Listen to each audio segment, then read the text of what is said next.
Rape होता रहे और अपोजिशन चुप बैठी रहे, यही तो चाहते हैं। क्योंकि मोदी शाह और उनके जितने बीजेपी के नेता के बच्चे हैं यही लोग तो कर रहे हैं। चाहे वो आप हसरत देख, ये महिला सुरक्षा की बात करते हैं, क्या ये महिला सुरक्षा है? आज हमारी 2 बहनों को यहाँ पर मारा जाए। जनेऊधारी ब्राह्मण है हम लोग और कांग्रेस के साथ है और हम लोग खानदानी कांग्रेस है। संबित पात्रा ने अपने पूरे जिंदगी में कोई आंदोलन किया है?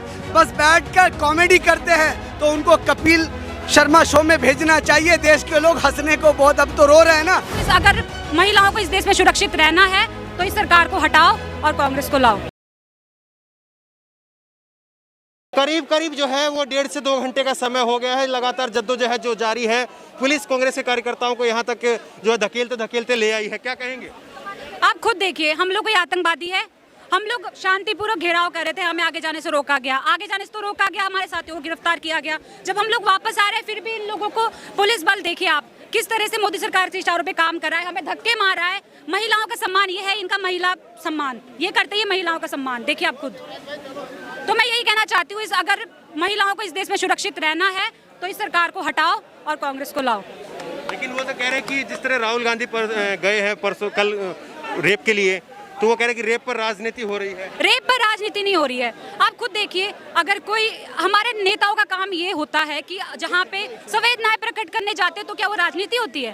अपनी संवेदनाएं प्रकट करना कोई राजनीति नहीं होती है। वो उस परिवार से मिले, उस परिवार के लोगों को इतना अच्छा लगा राहुल गांधी से मिलके। राहुल गांधी ने उनको आश्वासनाएं दी है कि राहुल गांधी ने उनको आश्वासन दिया है कि हम तुम्हारे साथ न्याय करेंगे। रेप होता रहे और अपोजिशन चुप बैठी रहे, यही तो चाहते हैं। क्योंकि मोदी शाह और उनके जितने बीजेपी के नेता के बच्चे हैं यही लोग तो कर रहे हैं। चाहे वो आप हसरत देख लो, चाहे मोदी जी के तो बच्चे नहीं है। खैर ये खास के बीजेपी के गुंडे लोग ही कर रहे हैं। देखिए सारे चोर बैठे हुए हैं और ये महिलाओं को भी नहीं छोड़ा जा रहा ना। आप देखिए यहाँ हमारी दीदी इतने दूर से आई है, हमारी दीदी इतने दूर से आई है, दीदी के ऊपर भी लाठीचार्ज हो रहा है। ये हमारी 2 बहनें इतने दूर से आई है अपने हक की लड़ाई लड़ने। ये महिला सुरक्षा की बात करते हैं, क्या ये महिला सुरक्षा है? आज हमारी 2 बहनों को यहाँ पर मारा जा रहा है। मैं एक बात कह देना चाहता हूँ कि यहाँ पे यूथ कांग्रेस का युवा देश के कोने कोने से एक संदेश लाया है पूरी दुनिया के लोगों का कि बहुत हो गया ये झूठ का व्यापार, महंगाई आए दिन बढ़ रही है, बेरोजगारी और किसान। ये देश आज़ादी के बाद इतना बड़ा आंदोलन किसी ने नहीं देखा जिसमें 450 किसान शहीद हो गए। और केंद्र में बैठी सरकार सत्ता में इतनी मगरूर है। एक संदेश है युवा कांग्रेस के प्रत्येक कार्यकर्ता का। आज ये संसद पे अगर ये फिर नहीं माने तो पूरे देश का युवा आएगा और इनके तक तो ताज पलट दिए जाएंगे। ये युवा कांग्रेस का वादा है। सर आपने बहुत अच्छा क्वेश्चन किया कि रेप के नाम पे राजनीति हो रही है। किसी के दुख में जाना क्या राजनीति होती है? किसी के दुख में सम्मिलित होना क्या राजनीति होती है? और अगर ये राजनीति होती है तो 36 घंटे टीवी चैनल पर रफाल दिखाना क्या होता है जी बताइए आप? और 17 घंटे केदारनाथ पे कुटिया में पूजा करना क्या होता है? मतलब हम माला नहीं फिरते क्या घर पे?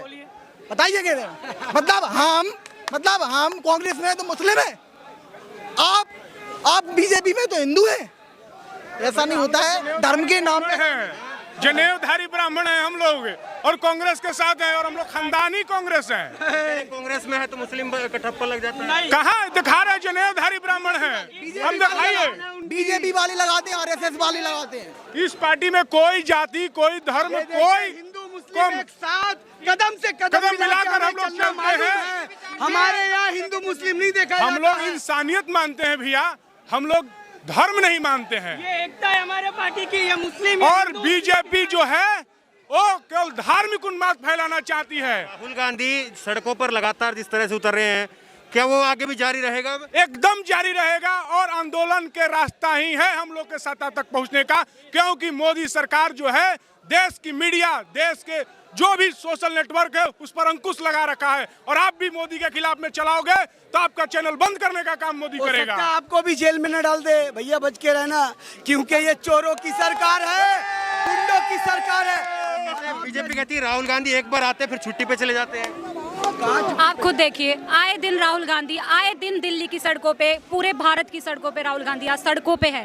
क्या वो एक दिन आता है और फिर छुट्टी चले जाता है? आपको लग रहा होगा पूरा मीडिया, इसका मतलब ये नहीं है कि अगर उसको मीडिया नहीं दिखा रहा है तो राहुल गांधी सड़कों पे नहीं है। राहुल गांधी रोज सड़कों पे है, वो रोज किसानों के हक में बात करते हैं और रोज महिलाओं के हक में बात करते हैं। संबित पात्रा कहते हैं कि राहुल को सीरियस लेने की जरूरत नहीं है। क्या लेने की? संबित पात्रा कहते हैं कि राहुल गांधी को सीरियस लेने की जरूरत नहीं है। सबसे खुद एक कहलाने के लायक नहीं है वो। शो में बैठे तो ज्यादा अच्छा संबित नहीं पात्रा होता। आप खुद देखिए संबित पात्रा आए दिन अपनी बयानबाजी के लिए कितने ज्यादा वो मीडिया में बेफालतू के जो बयानबाजियां करते हैं। वो राहुल गांधी के लिए जो मर्जी बयानबाजी करे, हम लोग राहुल गांधी के साथ है। हम लोग उन्हें सीरियस लेते हैं, सिर्फ एक मोदी शाह या संबित पात्रा के सीरियस लेने से राहुल गांधी जोकर नहीं बन जाएंगे। वो हमारे हीरो हैं। राहुल गांधी को सीरियस नहीं लेते, लेकिन इनका धंधा सिर्फ राहुल गांधी की वजह से चल रहा है। सारा दिन राहुल गांधी कहते रहते हैं ये बीजेपी वाले, और ये कहते हैं और ये संबित पात्रा कहते हैं राहुल गांधी को सीरियस नहीं रहते। अरे तुम तो राहुल गांधी के भरोसे पर जिंदा हो। राहुल गांधी संबित पात्रा ने अपने पूरे जिंदगी में कोई आंदोलन किया है? बस बैठकर कॉमेडी करते हैं। तो उनको कपिल शर्मा शो में भेजना चाहिए। देश के लोग हंसने को बहुत अब तो रो रहे हैं ना, हंसी के लिए संबित पात्रा को कपिल शर्मा शो में जाना चाहिए।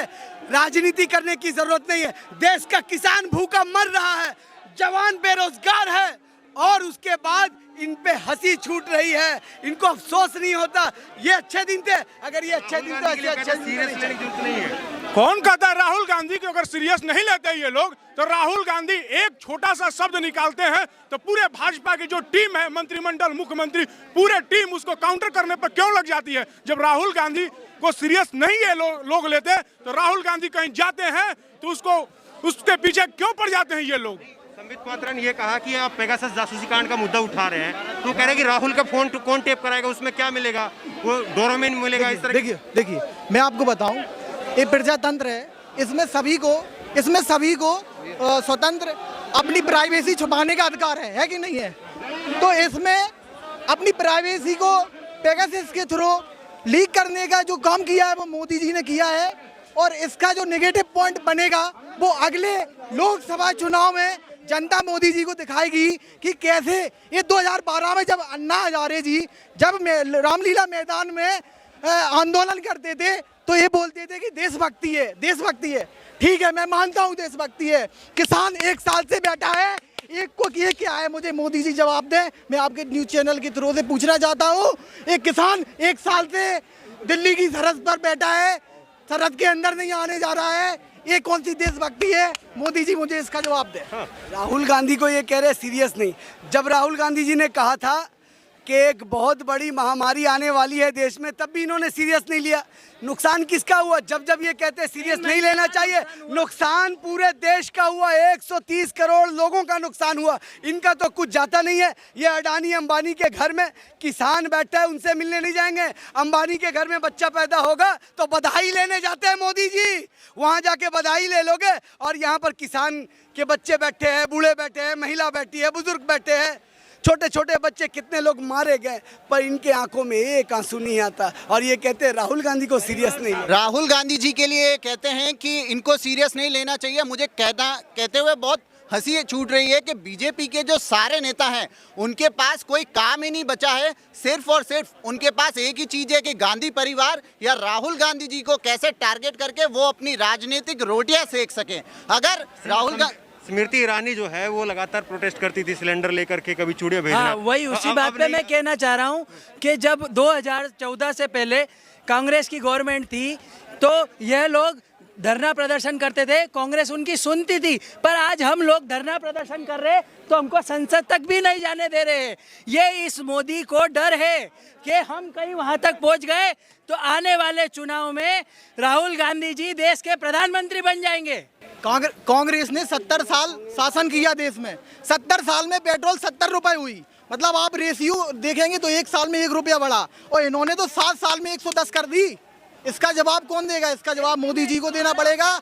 इसका जवाब करंट में जो सरकार है भाजपा की उसको देना पड़ेगा, और वो नहीं देगी। तो ये जो मुद्दे लगातार आप जो बात कह रहे हैं, ये मुद्दे जमीन पर भी है, लोग बात कर रहे हैं उसके बारे में नहीं। बिल्कुल भाई, मैं ग्रामीण क्षेत्र से जुड़ा हूँ, मेरे आसपास सभी गांव हैं। मैं जब आता हूँ, मैं ट्रेन जब देखता हूँ, जब दिल्ली और ग्वालियर आता हूँ, मैं गांव में ही रहता हूँ, तो मुझे पता है कि अन्नदाता के स्वाभिमान को मोदी जी ने जो ठेस पहुँचाई है 2000 रुपया दे के। एक कहावत है कि गर्मी में एक पेटा ब्राह्मण को खिलाकर आप पुत्र की चाय करने लगे। ये 2000 रुपया में उनका परिवार चलाना चाहते हैं 1 साल, और उनके जो वोट है वो खरीदना चाहते हैं। ये तो प्रत्यक्ष रूप से कि लगातार कांग्रेस जो है वो मुद्दे उठा रही है। कांग्रेस के कार्यकर्ता यहाँ पर पहुंचे, भी बड़ी संख्या में कांग्रेस के कार्यकर्ता पहुंचे, लेकिन क्या जमीन पर पकड़ बन पाएगी? क्या जमीन पर इन सारे मुद्दों को कांग्रेस के कार्यकर्ता लेकर के जा पाएंगे? बड़ा सवाल ये है। क्या घर घर तक इन मुद्दों की गूंज सुनाई देगी? क्या कांग्रेस के कार्यकर्ता इस कार्य को कर पाएंगे? बड़ा सवाल ये है। इस खबर को लेकर, इस वीडियो को लेकर आपकी जो भी राय हो नीचे कमेंट बॉक्स में अपनी राय जरूर दें। उसी तरह की तमाम खबरों के लिए ऑनलाइन न्यूज़ इंडेक्स सब्सक्राइब करें। धन्यवाद। इस खबर को अभी लाइक करें, शेयर करें, अभी चैनल को सब्सक्राइब करें और घंटी जरूर दबाएं।